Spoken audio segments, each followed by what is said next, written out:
지난해 일본의 수출 규제로 시작된 일본 불매운동. 정말 엄청난 화력을 보여주었습니다. 이처럼 대놓고 불매운동을 한 것은 거의 처음이었기 때문입니다. 하지만 일본인들에게 한국 불매운동은 예전부터 일상이었다고 하죠. 이리저리를 빼앗긴 서러움인지 열등감인지 모르겠지만 일본은 유독 한국산 전자제품에 대한 거부감을 보여왔습니다. 그런데 일본에서 삼성전자가 화웨이보다 낫다는 의견들이 급격하게 쏟아지기 시작했습니다.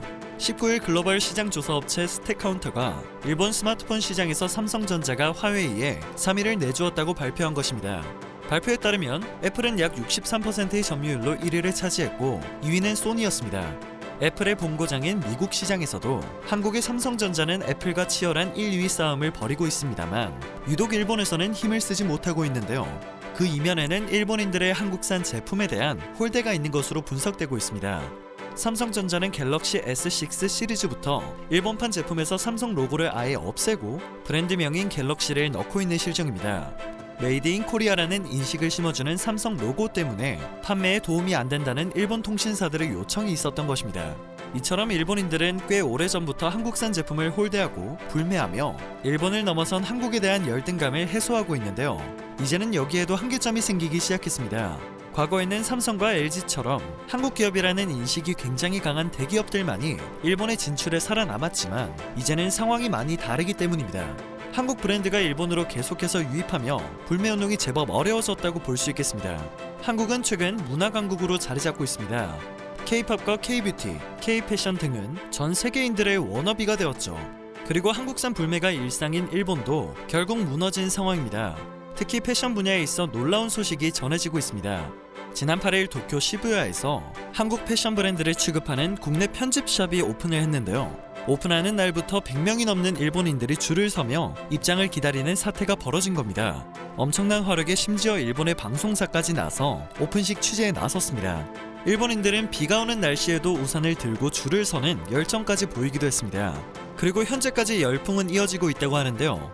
여기에는 또 한 가지 반전이 존재하고 있었습니다.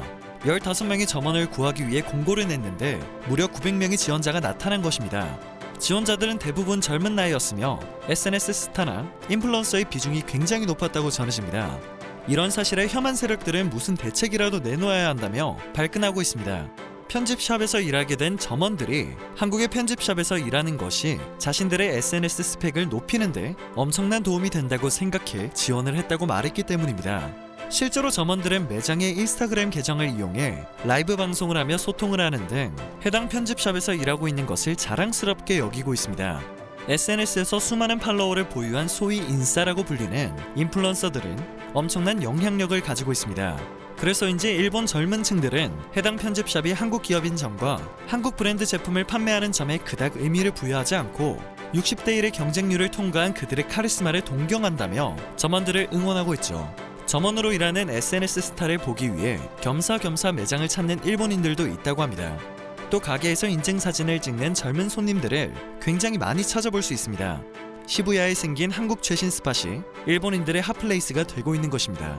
일본의 한 방송은 해당 편집샵이 한국의 메이크업을 잘하는지 한국 패션에 대해 잘 알고 있는지 등을 채용의 기준으로 삼았다고 설명했습니다. 이는 곧 해당 매장에서 일하고 있는 일본의 인플루언서들이 한국 메이크업과 한국 패션 등에 큰 관심을 가지고 있음을 뜻하게 됩니다. 일본 불매운동으로 한국에서 수백억 적자를 기록하며 결국 무릎을 꿇은 유니클로와 확실히 상반되는 것입니다. 며칠 전 일본의 한 방송에서는 BTS의 수상소감을 트집 잡고 있는 중국에 관련된 소식이 전해졌습니다. 출연자들은 해당 사건에 대한 의견을 나누었는데요. 한 패널은 중국이 많은 무역량을 앞세워 아티스트의 광고를 내리게 한 것이 유치하다고 생각한다고 말했습니다. 맞는 말을 하는구나 싶었지만 논란의 여지가 다분한 말을 덧붙이고 말았습니다. 그는 한국도 역시 일본 불매운동을 했었고 지금까지도 이어지고 있다며 이번에 중국에 비슷한 일을 당했으니 이제라도 자신들이 하는 행동이 얼마나 유치한 일인지 새삼 깨닫게 되었을 것이라고 생각한다고 말했습니다. 불매운동이 왜 일어났는지는 전혀 생각하지 않는 모습이었습니다. 역사 문제에서도 그랬고 늘 불리한 사실들을 절대 인정하지 않는 일본이죠. 이러한 분위기 속에서 일본의 인싸들이 한국에 엄청난 관심을 가지고 한국의 문화에 섞여 자신의 영향력을 더욱 높이려는 현상은 실로 엄청난 것입니다. 요즘 한국의 10대, 20대가 일본에 큰 관심이 없다는 점을 함께 고려하면 더욱 그렇습니다. 현재는 문화의 시대이고 앞으로도 문화의 시대가 펼쳐질 것입니다. 한국산이라면 무조건 홀대해왔던 일본의 고집도 그닥 오래가지 못할 것으로 보이네요. 오늘 전해드릴 소식은 여기까지입니다. 늘 새롭고 정확한 정보를 드리는 로버튜브 되겠습니다.